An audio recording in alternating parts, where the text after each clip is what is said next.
علی بھی اگلا سوال ہے، نماز جنازہ میں اہل سنت کے ہاں 4 تکبیرات پڑھی جاتی ہیں جبکہ اہل تشیع کے ہاں 5 تکبیرات پڑھی جاتی ہیں، دونوں میں سے کون سا طریقہ سنت مبارکہ ہے؟ ہمارا چینل سبسکرائب کرنا اور نوٹیفیکیشن بیل آن کرنا نہ بھولیے گا تاکہ ہمارا رابطہ برقرار رہے۔ دونوں ہی سنت ہیں۔ اہل سنت کے ہاں صرف دیوبند اور بریلوی کے ہاں 4 پڑھی جاتی ہیں، اہل حدیث تو دونوں سنتوں پہ عمل کرتے ہیں۔ میں نے خود مولانا اسحاق صاحب رحمہ اللہ کا جنازہ پڑھا اور شیخ زبیر لزئی صاحب رحمہ اللہ کا، اپنے دونوں استادوں کا، بزرگوں کا، ہمارے بھی بزرگ ہیں، تو ان دونوں کے جنازوں پہ 5 تکبیرات پڑھی گئی تھی اور ساتھ اناؤنسمنٹ ہوئی تھی کہ انہوں نے یہ نصیحت کی تھی کہ 5 تکبیرات پڑھنی ہے اور سلام ایک طرف پھیرنا ہے، دائیں طرف، جو سنت طریقہ ہے۔ صحیح بخاری میں موجود ہے کہ نبی علیہ السلام نے نجاشی کا جنازہ پڑھا تھا، اس پہ 4 تکبیرات کہی تھی۔ صحیح مسلم میں ہے، زید ابن ارقم کہتے ہیں کہ ہم نے نبی علیہ السلام کے پیچھے جنازہ پڑھا، آپ نے 4 تکبیرات کہیں، اور ایک دفعہ ہم نے جنازہ پڑھا تو آپ علیہ السلام نے 5 تکبیرات کہیں۔ صحیح مسلم میں موجود ہے۔ اہل تشیع ہمیشہ 5 کہتے ہیں، 5 بھی ٹھیک ہے، 4 بھی ٹھیک ہے، بدل بدل کے دینی چاہیے، کبھی 5 پڑھ لیں کبھی 4، دونوں طریقے ثابت ہیں۔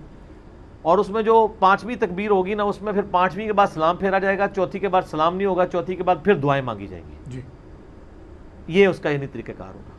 پہلی تکبیر کے بعد سورۃ الفاتحہ، جنازے میں ثنا والی روایت کمزور ہے، جنازے میں آپ نے پہلی تکبیر کے بعد سورہ فاتحہ پڑھنی ہوتی ہے اور ساتھ ایک سورت ملانی ہوتی ہے۔ دوسری تکبیر کے بعد آپ نے دروشی پڑھنا ہوتا ہے، اس پہ تو خیر اجماع ہے۔ تیسری تکبیر کے بعد میت کے لیے، حاضر میت کے لیے دعا کرنی ہوتی ہے، اس پہ بھی اجماع ہے۔ چوتھی تکبیر کے بعد آپ نے سلام پھیرنا ہوتا ہے، ایک طرف سلام پھیرنا سنت ہے، تابعین سے 2 طرف بھی ثابت ہے، بہتر ہے کہ ایک طرف پھیرے۔ پورے عرب ملکوں میں ایک طرف ہی سلام پھیرا جاتا ہے، اور اگر چوتھی کے بعد آپ دوبارہ دعائیں مانگ سکتے ہیں مزید، پھر 5ویں کے بعد آپ سلام پھیر دیں۔ آپ کو ایک مزے کی بات بتاؤں، اگلے دن میرے ایک دوست مجھے ملنے کے لیے آئے، تو وہ پہلے کٹر دیوبندی تھے، آہستہ آہستہ دعوت کی وجہ سے ریورٹ ہوئے۔ انہیں بڑی مزے کی بات سنائی۔ وہ کہنے لگے میرا ایک دیوبندی دوست تھا، تو مجھے کہتا تمہیں علی نے گمراہ کر دیا، یہ کر دیا، وہ کر دیا۔ تو کہتا کہ ہوا یہ کہ ہمارے علاقے میں انہوں نے نا، چونکہ مسجد دیوبندیوں کی میں نے بات کی تھی، ہم متولی تھے وہاں پہ، فضائل مال کہتا ہے میں نے پہلی دفعہ لا کے رکھی تھی، اب ان کے لیے بڑی مصیبت تھی۔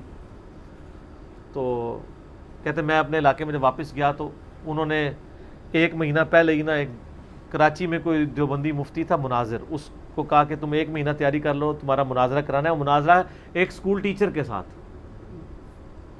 وہ بھی سائنس ٹیچر، عربی کا ٹیچر نہیں، سائنس کا ٹیچر۔ تو لیکن جو ہمارے لیکچرز دیکھتا ہو تو اس کو انجینئرنگ بھی آ جاتی ہے۔ وہ کہتے نہیں 1 مہینے کے بعد، خیر کہتے ہیں میں نے اپنے پوری مسجد کمیٹی کو، امام مسجد کو، اپنے لوگوں کو بٹھایا، وہ بھی پوری تیاری کر کے آئے، ان کو تو پتہ نہیں تھا کہ ہونے کیا والا ہے۔ تو کہتے ہیں میں نے ان سے کہا کہ یہ بتائیے کہ ہماری جو اب گفتگو یا مناظرہ یا مجادلہ جو کچھ بھی ہوگا، اس کی بنیاد کس کے اوپر ہونی چاہیے؟ اہل سنت کے منہج پہ؟ انہوں نے کہا جی۔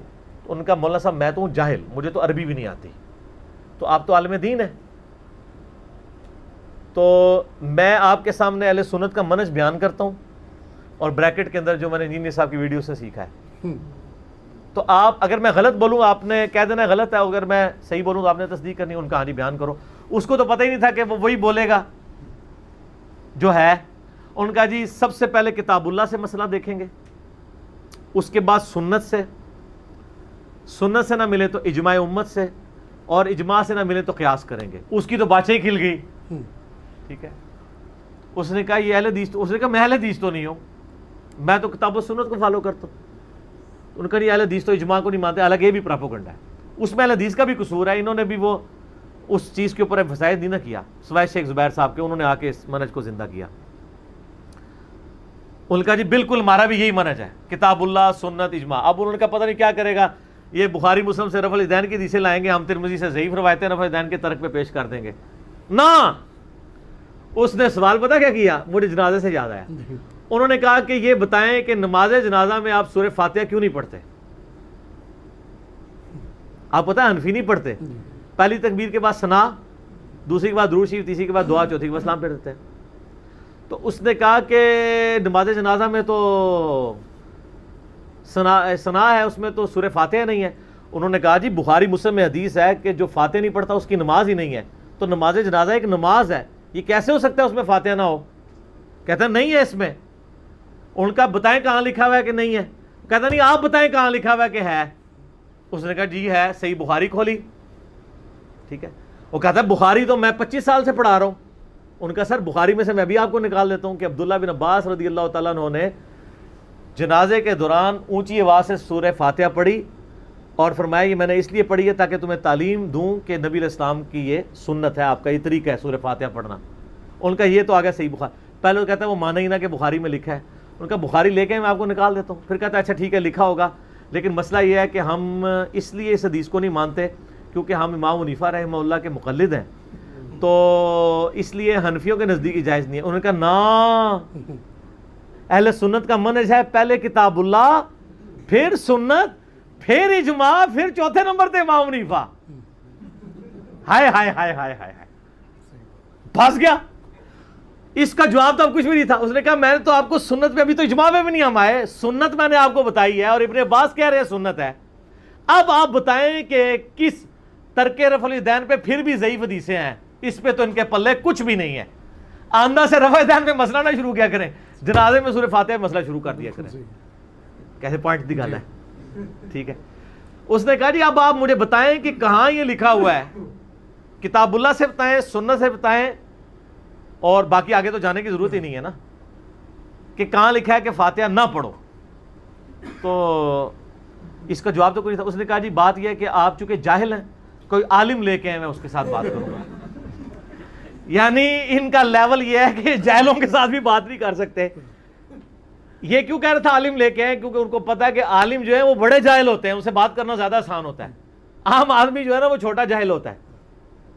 تو ایک بڑے جاہل نے کہا کہ میرے لیول کا کوئی جاہل لے کے آؤ تاکہ میں اسے کہانی کرا سکوں. تجھے تو میں کرا نہیں دیتا, تو چھوٹا جاہل ہے. اصل میں مطلب یہ تھا اس کا, یہی مطلب ہوا نا. جو بندہ ایک عام بندے کی بات کا جواب نہیں دے پا رہا, جو کہہ رہا مجھے عربی نہیں آتی ہے, میں آپ سے پوچھ کے, کہتے ہیں بزرگوں سے پوچھ کے, اب تو بزرگوں سے پوچھ کے ان کے ساتھ پوچھ کرتے ہیں یہ سارے. اچھا, اور وہی مجھے سنانے لگے, کہتے ہیں ایک پنڈی میں ایک مفتی ہیں بہت بڑے, ان کے بڑے مشہور ہیں, میں نام نہیں لیتا, میں اشارہ کر دیتا ہوں, دیوبندی ساروں کو پتہ ہے, وہ اس روئے عرض پہ ان کے بڑے مفتیوں میں سے ہیں, وہ پھر بالکل پرسنل بات ہو جائے گی. پنڈی صدر میں آپ کے ایک مفتی صاحب ہوتے ہیں دیوبندیوں کے. ٹھیک ہے جی, ان کی جو ان کے نام کے ساتھ جو ان کی کاسٹ آئی ہے نا وہ توئیں سے شروع ہوتی ہے, بس اتنا میں بتا دیتا ہوں, ان کو پتہ چل جائے گا کون ہے. اچھا, وہ کہتے ہیں جی میرا ایک آفس کا کلیگ ان کے پاس پکڑ کے لے گیا. ان کا جی آپ کیا ہیں؟ ان کا میں جاہل ہوں. سٹارٹ اس سے کرتے ہیں, جاہل ہوں, آپ سے سیکھنے آئے ہوں, یہ نہیں پتا کرنے کیا آئے ہوں. ٹھیک ہے نا. تو کرتے کرتے انہوں نے اسی طرح کہتے ہیں, میں نے اس کو کہا کہ منہج کیا ہے, یہ وہ فارمولہ ہاتھ لگ گیا نا سر. تو اس نے کہا کہ اچھا یہ بتائیں سورہ فاتحہ کے بارے میں. وہی والی پورا ایپیسوڈ رپیٹ ہوا. اب اس کو تو پتا تھا کہ یہ مسئلہ خراب ہے. اس نے کہا نہیں ہم تو سنت مانتے ہیں سورہ فاتحہ پڑھنے کو. اس نے کہا سر اگر آپ سورہ فاتحہ کو سنت مانتے ہیں تو آپ کی جو فقہ حنفی کی کتابیں ہیں ان میں تو نہیں لکھا ہوا.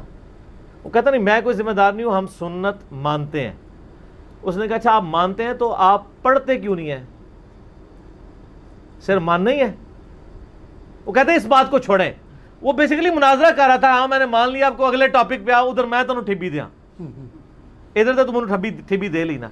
لیکن اس کو پتہ نہیں تھا, وہ پڑھا لکھا بندہ تھا. اس نے اپنے ساتھی کو کہا کہ ٹھیک ہے یہ مان رہے ہیں نا, آندہ سے یہ پڑھتے نہیں پڑھتے تم نے پڑھا کرنی ہے, اٹھو ہمارا مسئلہ حل ہو گیا. فقہ حنفی پوری ختم. ایک فاتحہ دے مسئلے ہوتے ہیں,